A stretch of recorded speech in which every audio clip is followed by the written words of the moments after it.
C'est important de rappeler que les thématiques durables ont bénéficié de taux bas pendant plus de 10 ans, ce qui a permis justement à cette grande thématique de bien performer dans le temps. Et on a une période atypique depuis 2 ans et demi, avec à la fois la crise Covid et le retour en force de l'inflation, qui ont justement pesé sur les thématiques durables. Là, on sort progressivement de ce contexte-là, justement avec un début de détente des politiques monétaires, ce qui devrait être favorable aux thématiques durables.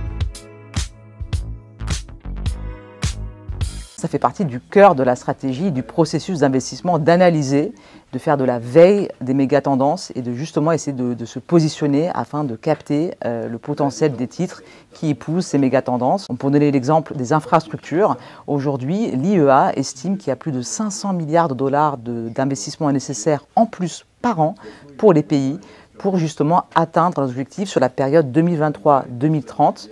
Et donc, au sein du fonds Ecofi Enjeux Futurs, on est justement en train de repositionner le portefeuille pour augmenter l'exposition à cette thématique-là.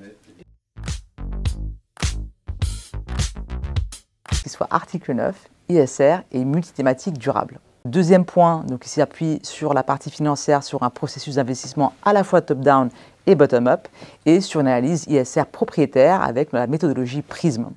Et le dernier point, c'est que justement, vu que c'est un multithématique, on a différents cycles, ce qui réduit globalement le risque du portefeuille.